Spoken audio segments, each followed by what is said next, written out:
Esta tarde vamos a tener una conversación pero muy interesante aquí en las aulas de la Universidad Francisco Marroquín con los doctores, con los abogados Jesús María Alvarado y Javier Elagen.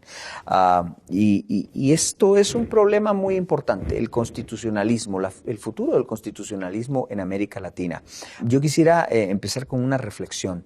Las constituciones se siguen, o los pueblos las siguen, porque de alguna manera la sienten y han participado en su formación. Nuestros países no tienen esa tradición. Poniendo esto en perspectiva, ¿cuál sería el futuro de nuestras constituciones en América Latina? Sí, hay una énfasis muy fuerte en procesos constituyentes actuales en el que se aduce que dado que se están dando nuevamente las naciones constituciones con la participación de los pueblos que en siglo anterior, por ejemplo, eso no sucedía, se espera que estas constituciones sean como el reflejo de las convicciones subyacentes de la sociedad, es decir, de las creencias, de las tradiciones, de las prácticas sociales de determinados países. Sin embargo, lo llamativo de esto es que en realidad ese tipo de constituciones formales que han surgido de estos procesos de participación política en realidad han sido procesos políticos signados por un autoritarismo. El caso, por ejemplo, de Venezuela, de Bolivia, de Ecuador, evidentemente hay una fuerte dosis de autoritarismo en todos estos procesos constituyentes y que ha resultado en textos constitucionales que también, si bien en algún sentido establecen ciertos anhelos y esperanzas de un determinado pueblo, han claudicado también en los principios liberales más elementales, separación de poderes y garantía de derechos, que siguen siendo unos problemas básicos en la sociedad latinoamericana. ¿Se debe ese claudicar en los derechos elementales al hecho de que no se entiende mucho que una constitución es por esencia una limitación al poder? Usted tiene toda la razón.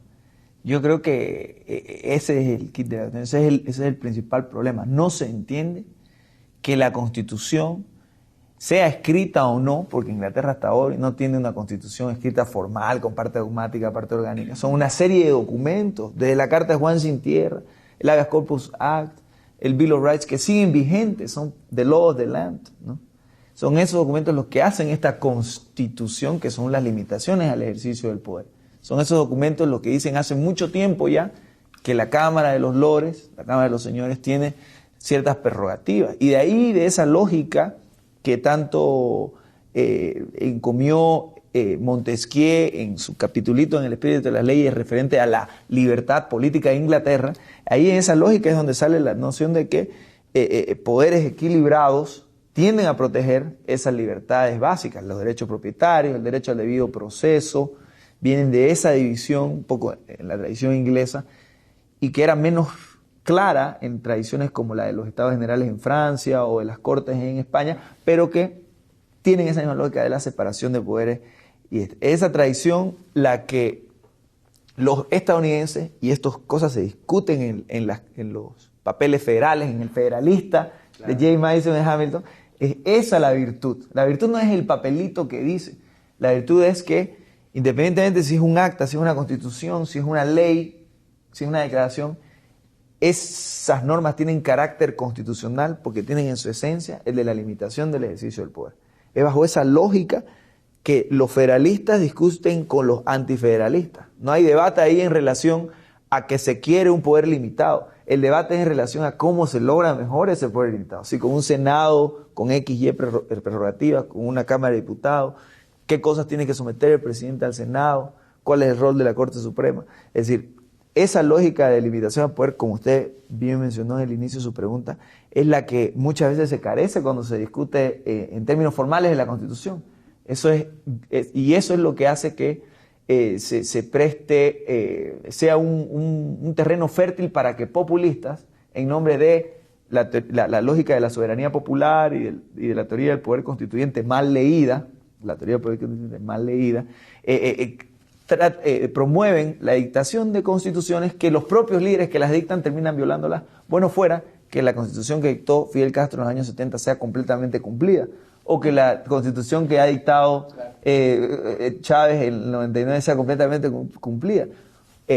pero como se ve en el caso, por ejemplo, de Bolivia, la Constitución que el propio Evo Morales dictó y que estableció en su disposición transitoria, primera o segunda, no recuerdo, que el presidente, la reelección se iba a leer para no dar lugar a que el presidente se reelija, ha sido violada. O sea, el propio Tribunal Constitucional de Bolivia, puesto por el presidente Evo Morales, su propia constitución establece que él ya no puede reelegirse.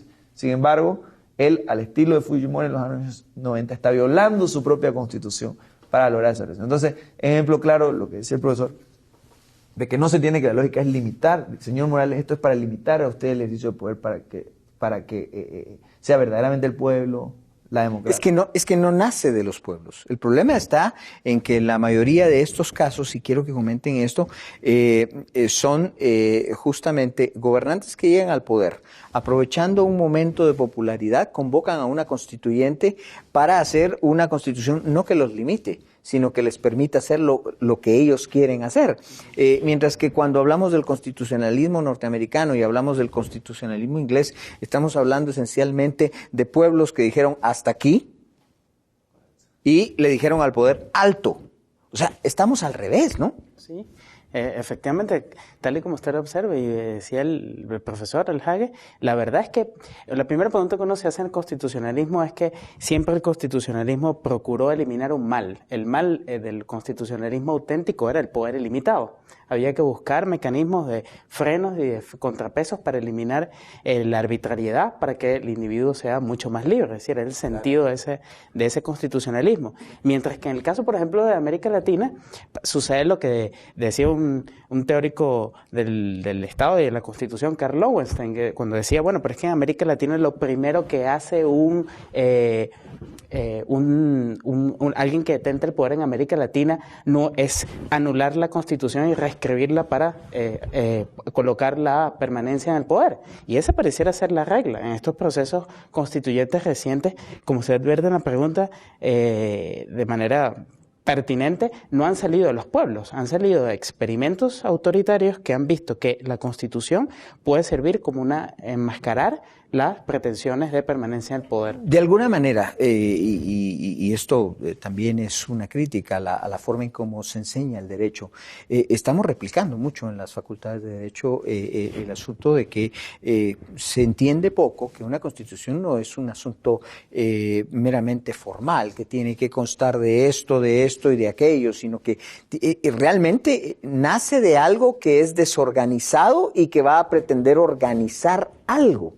¿Estamos mal en eso, en la enseñanza del derecho o no? Sí, yo creo que sí. Una de las teorías que en mi opinión le ha hecho más daño al constitucionalismo, digamos, continental, o sea, Europa, Francia, Italia, España y América Latina en general, Portugal también, que le llega a Brasil, una de las cosas que le ha hecho más daño es la teoría del poder constituyente mal leída, a la que hice referencia anteriormente.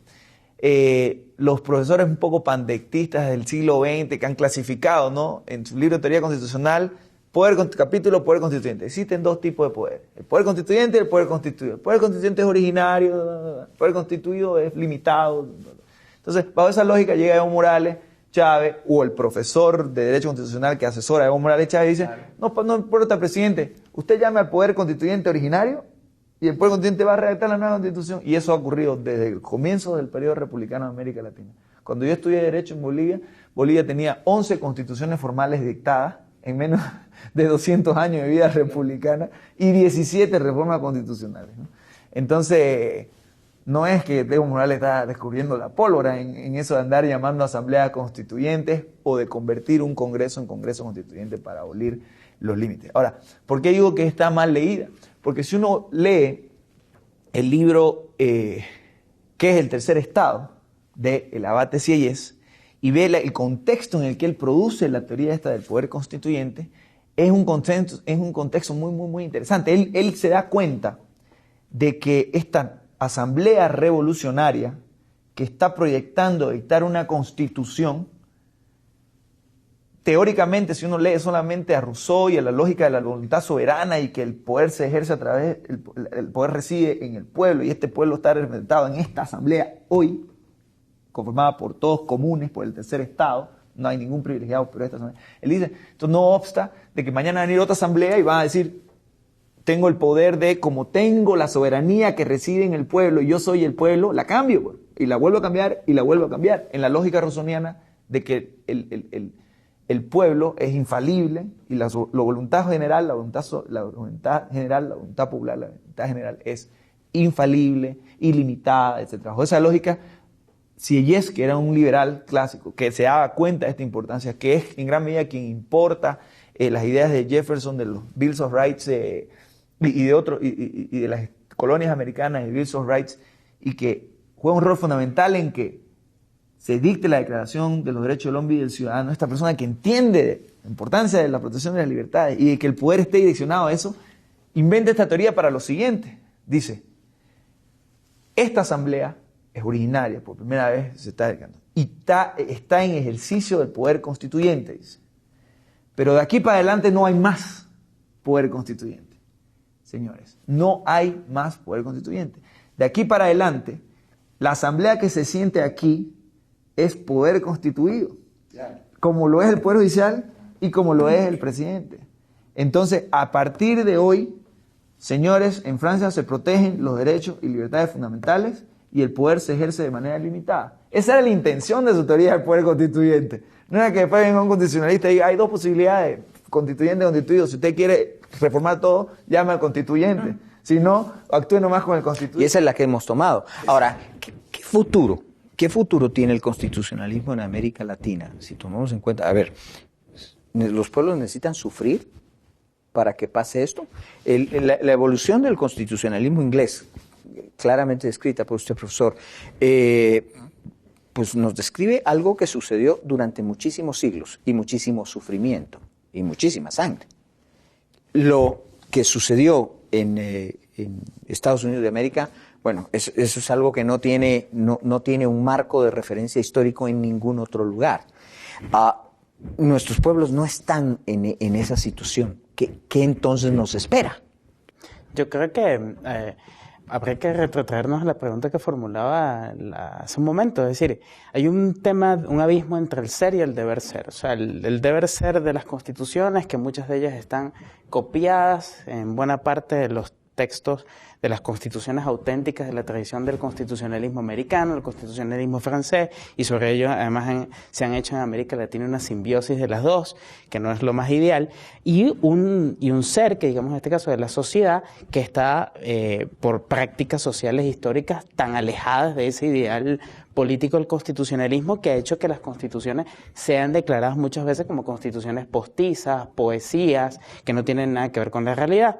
Esa distancia, me parece que, si bien haciendo una evolución histórica se ha estrechado un poco menos, o sea, porque no es que ya sean todas tan poéticas y tan postizas como era antes, sigue habiendo un tema, yo creo que muy ligado a la forma en que nosotros enseñamos derecho. Es decir, el derecho, digamos, la visión de que todo es lo formalista y que lo que está allí en lo escrito es ya práctica social, jurídica, real. Yo creo que un poco con lo que estábamos hablando aquí, entre todos, hay un tema de nexo cultural, de conocimientos básicos, éticos, jurídicos, económicos, que necesita la población conocer, y para que entienda un poco la filosofía política de esos textos constitucionales, que no podemos tampoco nosotros renunciar a ellos. Es decir, no es que vamos a inventarnos ahora un constitucionalismo latinoamericano haciendo tabla rasa con lo que han experimentado otras sociedades, pero sí me parece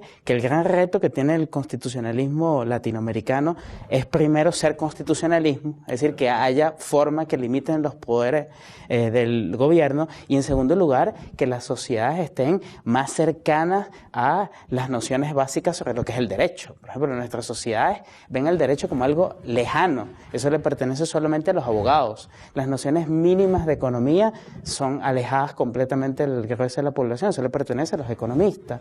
Y así, esa distancia tan abismal ha hecho que las constituciones sean hojas de papel. La única manera, me parece, es haciendo el cumplir jurídicamente esas constituciones, es decir, que éstas tengan fuerza normativa, que exista presión social ciudadana para hacerlas cumplir frente al poder, y eso media es una parte, digamos, cultural, pero también jurídica. Yo creo que las dos son necesarias.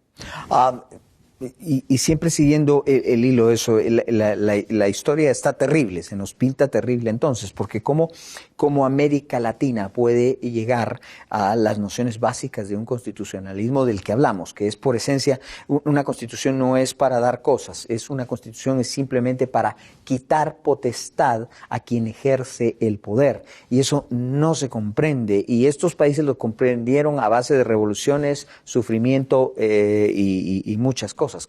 ¿Cómo América Latina puede perseguir entonces su propio constitucionalismo?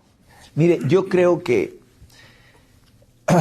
soy un poco optimista en función de unos desarrollos que se han venido produciendo tras la segunda mitad del siglo XX y que han venido ajenos a la realidad, pero que son pasos en la dirección positiva. Específicamente hablo del sistema interamericano de protección de derechos humanos y el sistema interamericano de promoción y defensa de la democracia. Instrumentos jurídicos específicos, Convención Americana de Derechos Humanos tras el primero y tras el segundo, la Carta de la OEA y la Carta Democrática Interamericana. En ambos, en la Carta Democrática Interamericana se habla del tema de las instituciones, de que la separación de poderes como elemento esencial de la democracia, el régimen plural de partidos como elemento esencial de la democracia, la libertad de expresión y la libertad de prensa como un componente fundamental, dice el artículo 4 de la Carta Democrática de la democracia. Entonces, ya están estos instrumentos jurídicos, porque si bien es una declaración de la OEA, viene en interpretación del artículo 9 de la Carta de la OEA, que es un tratado. Entonces, es vinculante para todos los estados de América. Ahora, esos mismos no son, de alguna manera, un reflejo, una copia del constitucionalismo inglés y americano. Tratan de, obviamente, esos mismos principios que están en nuestras constituciones, de darle un carácter supra. Es de alguna manera lo que hicieron las colonias en Estados Unidos cuando ellos ya tenían constituciones estatales que las dictaron a partir del 783. Ya tenían Bills of Rights previos incluso a esas constituciones estatales. Es decir, ya tenían un sistema que supuestamente iba a promover estos derechos y estas libertades fundamentales. Sin embargo, en las colonias del sur había esclavitud. Sin embargo, el germen que se dicta a nivel nacional con el Bill of Rights, con una existencia de un gobierno federal también con esos principios, establece un control extra, que luego de la guerra civil, pero basado en esos mismos principios de igualdad, en la Declaración de Independencia, en el Bill of Rights, que termina tras la guerra civil estableciendo la abolición de la esclavitud, basado en esos principios es que ya hasta 1960 se termina de consolidar la ausencia de segregación en los estados del sur. No quiere decir que va a cambiar la realidad ya, pero ya el hecho de que se lo vea como autoridad, el Bill of Rights nacional establecido en la First Amendment, Second Amendment, etc., se vea como autoridad es un avance. Y eso es lo que yo veo haciendo el paralelo a lo que ocurre en América Latina. Ya hay muchos tribunales constitucionales que citan sentencias de la Corte Interamericana de Derechos Humanos en materia de debido proceso, en materia de libertad de expresión, en materia de libertad de prensa. El estándar que viene de Estados Unidos, el caso Marbury versus del caso New York Times versus Sullivan, según el cual no se debe ilegalizar, no se debe criminalizar el desacato, es decir, el insulto al presidente o a los funcionarios públicos.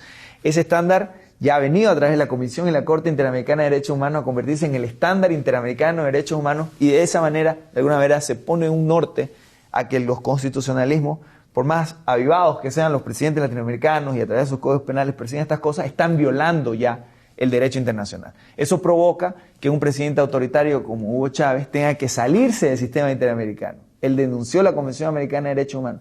Y eso es el germen para que cuando recupere la democracia en Venezuela, lo primero que van a hacer es suscribirse nuevamente a este sistema que se va forjando como un norte, hasta ahora al menos, ¿no? Un norte que en general avanza en una dirección, en mi opinión, positiva y que puede ser un norte que termine corrigiendo muchos de estos problemas históricos en América Latina, o simplemente como un ideal. Quisiera poner de relieve el tema de derechos humanos, ya que lo ha sacado, porque estamos confluyendo en que, digamos, hay ciertas cosas que ya universalmente, ya no solo en América Latina, sino universalmente se están tomando como derechos sagrados y mínimos. Un caso importante es el de la libertad de expresión, y esto se ha visto mucho en los intentos de regular las redes sociales y muchas de estas cosas modernas que devuelven la libertad de expresión a donde originalmente pertenecían, ¿verdad? Pero esa parte la entendemos, pero es parte de los derechos individuales. versus derechos individuales, versus derechos humanos, existe un espíritu también muy colectivista dentro del lado de derechos humanos que de alguna manera también choca con el concepto de derechos individuales, derechos humanos. Y en nuestras constituciones ese choque se está produciendo día a día en las constituciones latinoamericanas. ¿Cómo dirimimos ese asunto? Yo creo que es un elemento importantísimo, ¿no? Ahora se está hablando del constitucionalismo de los derechos. Pero este constitucionalismo de los derechos, en el que se colocan casi en plan igual derechos individuales con derechos sociales, o mejor dicho, derechos prestacionales, y que estos derechos prestacionales ahora tengan aplicación directa e inmediata como si fuesen los derechos individuales, incluso sin que medie legislación, tienen problemas muy serios, porque en realidad incluso estos derechos prestacionales median otras condiciones que no mediaban en los derechos individuales, es decir, un presupuesto necesario para que ese derecho se cumpla, quién es el sujeto obligado de ese llamado derecho prestacional, llámense estos derechos prestacionales, la vivienda, incluso hasta la salud, parte de trabajo, etcétera. El trabajo, etcétera. Entonces, claro, ha creado un espejismo a las personas de que como el derecho ya está incorporado en el texto fundamental, el derecho tiene que ser aplicado al igual que el derecho individual, que solamente necesitaba la inacción por parte del Estado para que se ejecutara. Entonces ha creado otro problema que es muy importante analizar en esta dicotomía entre derechos humanos en las constituciones. Es el hecho de que se incluso ha adoptado una institución bastante extraña, como es el tema en algunos países de la omisión legislativa, por ejemplo. Si el Congreso o la Asamblea, sea el caso de cual país sea, no dicta la legislación necesaria para el cumplimiento de ese derecho social, los tribunales entonces podrán colmar ese vacío y imponer, digamos, ese derecho prestacional. Entonces, ha creado una lucha, es decir, tiene mucho que ver con el tema de la colectivización de la vida social, pero ha politizado los poderes judiciales. Ese es un criterio que me parece que yo tengo, es decir, ha politizado al poder judicial porque los poderes judiciales ahora se convierten casi en cogobierno, analizar si un derecho prestacional cómo debe cumplirse o no, que eso era algo perteneciente a los cuerpos representativos.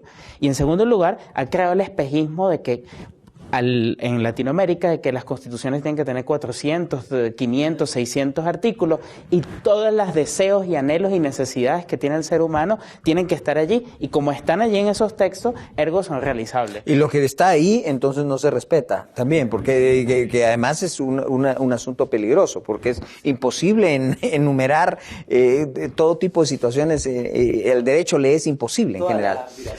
Y sacaba este tema. Intuyo que cuando usted se refirió al tema de derechos humanos se refería realmente a la parte esa muy individual de los derechos del hombre y del ciudadano, que fueron inspirados desde hace mucho tiempo. Pero está ese tema en derechos humanos versus derechos individuales. De hecho, lo que hay es que con la noción esta de que había generaciones de derechos humanos, apareció la noción de que estos derechos llamados de segunda generación, que están reflejados un poco en la Declaración Americana de los Derechos del Hombre, pero principalmente en el Pacto de San Salvador en América Latina y en el marco mundial, en el Pacto Internacional de Derechos Económicos, Sociales y Culturales. Al parecer estos derechos son exigibles ya, y es importante para nosotros como constitucionalistas el informar en general las decisiones de los poderes judiciales, en el sentido de que no es esa la naturaleza de estos derechos. El artículo 2, si no me equivoco, del Pacto de Derechos Económicos, Sociales y Culturales, y de igual manera del Protocolo de San Salvador, que es el que trae esta tradición de prestaciones del Estado y las pone por escrito: derecho a tener unas condiciones laborales dignas, derecho a educación por lo menos primaria gratuita, derecho a tener una salud, acceso a la salud digno. No dicen salud gratuita específicamente, pero dice derecho a la salud. Todos estos derechos que se enuncian como derechos y que en realidad son prestaciones del Estado, están definidos como derechos de implementación progresiva. Y la obligación de los estados no es tener una política concreta, decir, la ley va a decir, mañana el salario mínimo son $3,000, porque claro, esa es una cuestión de la economía. Y quienes estaban discutiendo, si bien la Unión Soviética daba esta noción de que nosotros estamos cercenando otras libertades porque vamos a dar estos derechos, falso, no solamente que no dieron esos derechos, sino que mataron de hambre a su gente, ¿no? Entonces, estas nociones, este falso debate que crea la Unión Soviética, y el bloque comunista después de la Guerra Mundial, en realidad no se reflejó ya en el texto final del pacto, que establece que lo que van a hacer los estados es tomar todas las medidas para alcanzar estos objetivos, para tratar de alcanzar estos objetivos.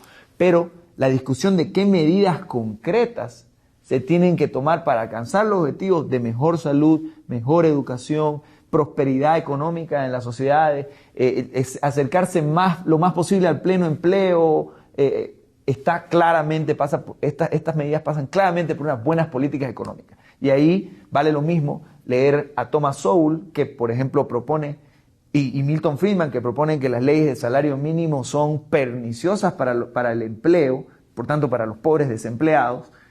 Es tan válida esa política desde el punto de vista del cumplimiento de las obligaciones del Pacto de Derechos Económicos, Sociales y Culturales, como la política, en teoría, que proponga un salario mínimo. Ahora, la discusión va a ser de economía, diciendo, mire señor, usted con su salario mínimo está diciendo que está cumpliendo el artículo X del pacto, que dice que va a promover un pleno o una situación laboral digna, pero la realidad es que lo que usted está haciendo es dejar a un montón de personas fuera de la economía. Por tanto, o sea, como juristas formados en economía, nos corresponde a nosotros el aclarar que el sistema inviolable, único, exigible, que uno va a ir a la corte y poder decir no me violen la libertad de expresión, obviamente son los derechos a la propiedad, a la libertad de prensa, a la libertad de expresión, a la privacidad, a la libre circulación, son los derechos exigibles hoy ya ante un juez, porque la naturaleza misma el derecho.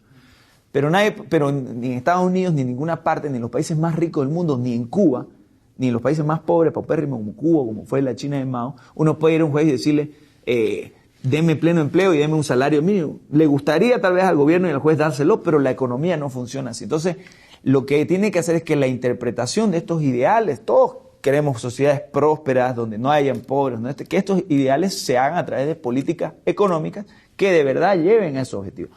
En otras palabras, son obligaciones de resultado estas, y no establecen una receta. Y definitivamente, si es que hubiera alguna receta, no es la receta del siglo XX, del intervencionismo estatal completo, del supuesto pleno empleo cubano, donde todos son miserables, donde no hay verdadero derechos sociales, y donde además, como lo hicieron bajo un proyecto ideológico que proscribía abiertamente los derechos fundamentales, esto de primera generación, donde además no se puede denunciar que el sistema de salud cubano es paupérrimo. No se puede denunciar que el sistema de educación cubano es paupérrimo. La dictadura miente, dice cualquier cosa sobre su sistema de salud a la ONU, y la ONU lo reporta porque lidia con Estados exclusivamente. Pero la realidad es que en Cuba el señor Calixto Ramón Martínez, periodista independiente que denunció la existencia de cólera en no me acuerdo qué estado del interior de Cuba, fue preso 6 meses. En Cuba el cólera, que es algo inaudito en Bolivia, en Guatemala, o por lo menos cuando sale todo el mundo lucha, hay campañas, es raro que sea en Cuba eso es un secreto de Estado, porque pone en peligro la propaganda de la dictadura de que tienen excelente salud y educación. Entonces, está claro en el ejemplo del siglo XX, Cuba siendo un dinosaurio todavía de esta ortodoxia totalitaria marxista, está claro en los ejemplos del siglo XX que la manera en que se logra mayor empleo, mayor educación, mayor salud, menos inflación, es a través de políticas económicas razonables, que por lo general pueden ser que tienden a ser, claro, que entienden el libre mercado, por tanto liberales o liberales de izquierda como Jeffrey Sachs o Stiglitz o Paul Krugman, o liberales un poco más libertarios, ¿no? Como ya Milton Friedman, etcétera. Pero ese ámbito de políticas donde nadie está ahí colectivizando la propiedad, nadie está decidiendo que el salario mínimo son $3,000 porque entienden de un mínimo de economía. Entonces, sí hay la posibilidad, yo creo, de armonizar lo que se llama derechos humanos, incluso estos derechos llamados de segunda generación, con la importancia de los derechos individuales de primera generación, y así evitar que esto lleve a una erosión que lo que termine es más bien consolidando autoritarismo. Yo quisiera ahora que le definiéramos a los alumnos, sobre todo, qué es una constitución, porque estamos viendo formalmente que una constitución pues hoy en día tiene muchísimos anexos, muchísimas cosas metidas, pero que originalmente no es lo que es una constitución. Y se transmite en las facultades de Derecho lo que está positivamente como una constitución, pero no lo que debiera ser una constitución. Profesor, Para usted, ¿qué es una constitución y qué la conforma realmente? Yo creo que para mí el concepto imperecedero de qué es una constitución está en la Declaración de Derechos del Hombre y del Ciudadano, en ese célebre artículo 16, cuando viendo las experiencias del constitucionalismo americano y del constitucionalismo inglés, los franceses definieron, cuando no lo cumplieron, sino hasta el siglo XX y con problemas, que la Constitución es aquel documento, puede ser escrito o no escrito, que emana, digamos, de la nación y en el que se establezca la separación de poderes y la garantía de derechos individuales. Es decir, la Constitución siempre presupone que hay un poder que preexiste. Y hay Constitución cuando la Constitución separa ese poder, lo divide, con el objeto de hacer favorable la libertad individual y se garantizan los derechos individuales como espacios de inmunidad de los ciudadanos frente al poder político. Eso es una constitución. Lo que no cabe allí no es una constitución para mí, aunque se repute como constitución. O sea, será otra cosa, pero no sería el documento, digamos, que históricamente se ha entendido como tal. O sea, y el ejemplo clave de lo que sería una constitución ideal y que se ha materializado en la práctica es la Constitución de Estados Unidos, la Constitución inglesa, que aunque no está escrito, ha cumplido con esos cometidos. Lo demás sería una aspiración a hacerlo, pero que en realidad, si no divide los poderes ni garantiza los derechos individuales, llamemos eso otra cosa. Y ahí sacamos una conclusión, que estamos originando esto, que una constitución manda la división de poderes de una inspiración profundamente republicana versus la toma de decisiones que es democrática. O sea, es una conjugación. Nosotros hablamos nuestras democracias, pero realmente estamos hablando de algo que nuestras constituciones mandan y es un mix de las dos, una mezcla de las dos. La división de poder y, por supuesto, la forma de tomar aquellas decisiones que están sujetas a votos, porque no todas están sujetas a votos. ¿Qué es una constitución? Exacto. Lo importante es ver la Constitución como algo más que un formalismo que en un momento histórico X es dictado por quien detenta el poder. Lastimosamente, el kelsenianismo, yo era antes muy kelseniano y me gustaba Kelsen porque es muy, muy didáctico, ¿no? La noción esta de que incluso los estados totalitarios, como era la Unión Soviética, son estados de derecho, según él, ¿no? Porque, como igual la orden de meter preso a Calixto Ramón Martínez por denunciar el cólera es una orden que deriva del Código Penal que pena el diversionismo ideológico y las acciones contrarrevolucionarias y la peligrosidad social predelictiva, que es un Código Penal dictado por la Asamblea de Cuba. Y a su vez deriva del artículo 56 de la Constitución que dice todos los derechos y garantías establecidos en esta Constitución no se ejercerán contra la decisión del pueblo cubano de construir el comunismo. Entonces, la norma madre, que es la Constitución de Cuba, es en efecto jurídicamente la que hace que la policía política lo meta preso al pobre señor por denunciar el cólera. Kelsen dijo que esto es Estado de Derecho. Kelsen organizó teóricamente el mundo post-westfaliano de estados, naciones, lo organizó como que órdenes jurídicos, que se llaman jurídicos porque son normas jurídicas con Sí, desde un aspecto formalista, totalmente, y positivo. Exacto. O sea, la Asamblea aprobó esto y por lo tanto es Constitución y por lo tanto eso es legal. Los juristas nos hemos formado y nos seguimos formando en América Latina y principalmente en la tradición occidental, donde no vemos los fallos del juez, como no lo vemos los fallos como se hace en Estados Unidos, el fallo de 1917 o 19 de Oliver Wendell Holmes, que habla del libre mercado de ideas y que hasta ahora es la base de la amplia protección que viene de la First Amendment. No lo estudiamos eso, sino lo que estudiamos en el artículo X de la Constitución interpretado de acuerdo a los tiempos modernos. Nosotros nos hemos formado, lastimosamente, nos formamos y nos seguimos formando en esta tradición kelseniana. Tenemos que dejar esta noción, que sirve tal vez como experiencia didáctica, que es para entender el mundo, pero darnos cuenta de que estas constituciones en los países totalitarios se caracterizan, tanto en Alemania, en Italia, en todo el mundo comunista luego, se caracterizan por negar los derechos básicos de los individuos, no solamente en el área de libertad de expresión y de prensa, sino que los que más perjudicados en la Unión Soviética y en la China de Mao eran los pobres, y eran los trabajadores que perdieron sus incipientes derechos sindicales que tenían bajo el Estado industrial burgués que criticaba a Marx, los perdieron completamente bajo el Estado totalitario soviético. Entonces, como constitucionalistas, como abogados de derecho constitucional, profesores de derecho constitucional, como abogados en general, creo que tenemos que rescatar el contenido que Kelsen le sacó al derecho y que incluye conocimiento de economía, incluye conocimiento de cómo debe funcionar esta división de poderes y